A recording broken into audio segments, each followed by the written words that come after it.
Donc moi, j'envisage le maraîchage qu'avec un tracteur. Il y a d'autres, il y a beaucoup de modèles, notamment inspirés de Fortier, où c'est sur un motoculteur. Personnellement, je vois aucun avantage du tracteur sur le motoculteur. C'est-à-dire que tout ce que fait le motoculteur, le tracteur le fait à moindre effort. Donc pour moi, c'est pas un modèle que je défends. Et le choix du tracteur est important. Donc là, on est sur du 4 roues motrices, c'est indispensable parce que votre tracteur va tout faire. Travaille du sol, travaille avec des outils à dents, et donc il faut un 4 roues motrices, ça c'est absolument nécessaire pour pouvoir tirer certains outils. Il faut qu'il ait quand même un minimum de puissance, à 60 chevaux, c'est le minimum. Le tracteur que j'ai, il est relativement gros en taille, c'est pas vraiment du tracteur maraîcher. Par contre, c'est quand même vachement plus confortable que des plus petits tracteurs, parce que vous avez beaucoup plus de couple, comme il y a beaucoup plus de force dans le sol, puisque vos roues sont plus grosses. C'est pareil, il y aurait une alternative micro-tracteur, mais avec micro-tracteur, dès que ça va être un peu collant ou je sais pas quoi, vous allez gratouiller la terre, vous faites rien, quoi. Mais par contre, j'ai un seul tracteur, ce qui est aussi à mon avis mieux, quoi, que plutôt que d'avoir plusieurs tracteurs sur lesquels il faut changer de machine. Voilà. Donc j'ai un ensemble de machines qui me permettent d'arriver à mes résultats économiques, c'est-à-dire qu'il faut que je puisse, même si les machines ne servent pas souvent, il faut que certaines tâches, comme le travail du sol, puissent être faites très vite, de manière à ce que je sois capable tout seul, ou avec une ou deux personnes pour m'aider de temps en temps, d'accomplir toutes les tâches tout au cours de l'année, de toujours être à jour dans mon travail et de toujours pouvoir faire, de mettre en place les cultures que j'ai besoin de mettre. Il ne faut jamais que je sois en train de courir après de l'herbe qui a poussé dans une culture. Où, je suis toujours en avance, toujours à jour. Et j'hésite pas, le cas échéant, si une culture est prise dans l'herbe, je l'abandonne et je repars sur autre chose. Il faut vraiment, au fur et à mesure des années, on voit ce qui est efficace, ce qui fait du chiffre. Ce qui fait surtout du chiffre horaire, parce que la problématique, elle va vraiment être à l'heure de travail. Vous allez être limité de toute façon dans votre possibilité de faire du chiffre annuel, parce que tout seul, avec vos deux bras, avec quelques machines, vous serez de toute façon limité. Moi, je vise 35 000 euros de chiffre d'affaires par an. On peut pas se dire, moi, je voudrais faire 80 000 tout seul, vous y arriverez jamais, c'est juste pas possible.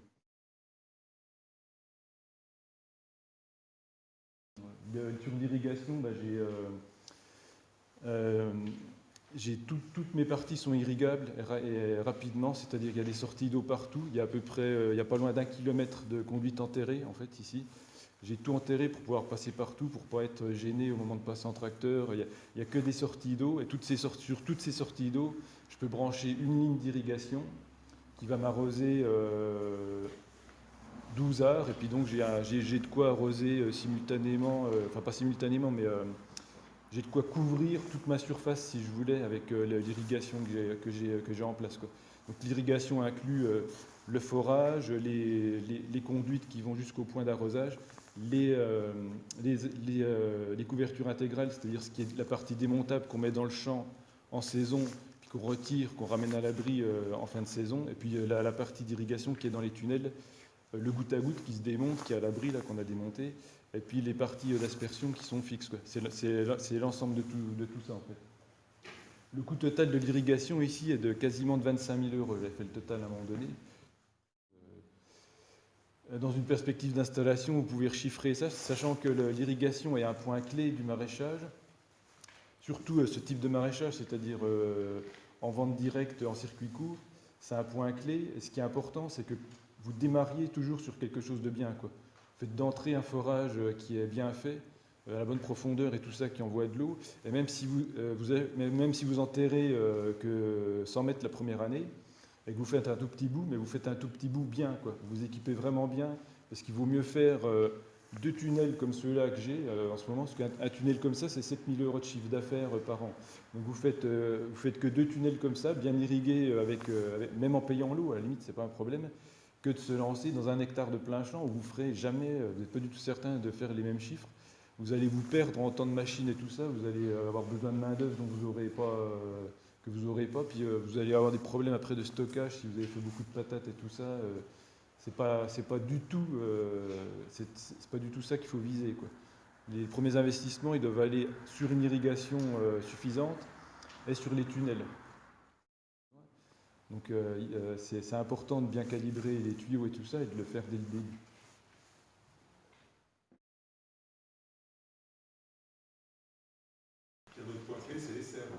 Voilà, les serres, c'est le matériel qui est le plus rentable.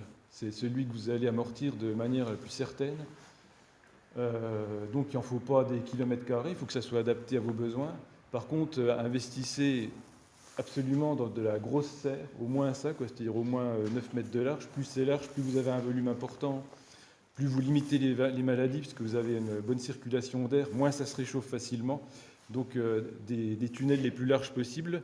Là, c'est des 50 mètres, bon, vous n'êtes pas obligé d'avoir des tunnels de 300 mètres de long, hein, je veux dire, mais en largeur, c'est important. Là, aujourd'hui, vu que c'est subventionné à 50%, quand vous êtes à la fois JA et que vous êtes en bio, vous êtes à 50% de subvention, ça ne sert strictement à rien de chercher de l'occasion. Ça sera à peu près aussi cher et vous n'aurez jamais aussi bien. Donc il faut partir sur du neuf parce que de toute façon, vous l'amortirez toujours. Et si vous ne l'amortissez pas, c'est que vous avez complètement foiré. De toute façon, si vous n'arrivez pas à l'amortir, c'est qu'il faut faire un autre métier, quoi. Le problème n'est pas dans le tunnel, dans le prix du tunnel, quoi. C'est jamais ça qui va vous coûter cher, quoi. C'est pas ça qui va vous mettre dedans, quoi.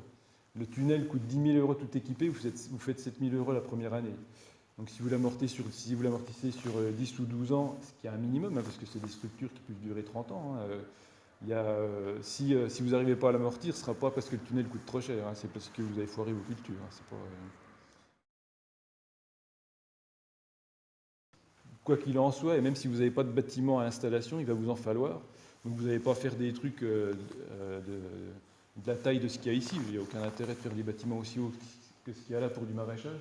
Mais il faudra quand même que vous ayez de quoi mettre une chambre froide pour stocker les légumes, stocker vos matériels, quand même c'est important, tout ce qui est tracteur et tout ça, si on veut que ça dure un peu, que ça ne s'abîme pas trop, de les mettre à l'abri de la pluie. Puis aussi tout ce qui est les caisses et tous ces trucs-là, quoi. Il faut quand même pouvoir les stocker, que ça soit pas à la pluie, parce que le jour où il pleut, voilà, vous avez au moins là, vous êtes à l'abri. S'il faut aller travailler à la pluie, vous commencez au moins au sec, quoi. Mais il ne faut pas négliger l'importance du bâtiment. La nécessité est quasiment incontournable étant qu'à terme, que sur votre ferme, tout soit regroupé. Et ça, c'est un point vachement clé, c'est-à-dire qu'il y ait les terrains avec les serres au plus proche des bâtiments, au plus proche de la maison d'habitation. Parce que vous allez être dans un métier où vous allez plus différencier trop le travail et la maison, parce que vous avez besoin éventuellement d'intervenir pour fermer un tunnel le soir. Dans l'efficacité économique, il y a beaucoup de ça, quoi. Je gagne beaucoup de temps parce que je ne perds pas de temps à transporter, à chercher du matériel ou quoi. Tout est accessible en permanence, tout est pour que vraiment le but c'est que vous vous focalisiez sur les cultures qui vous font vivre, celles qui sont rentables, celles qui vous font produire du légume qui va bien se vendre à la période de l'année où il y aura des gens pour l'acheter.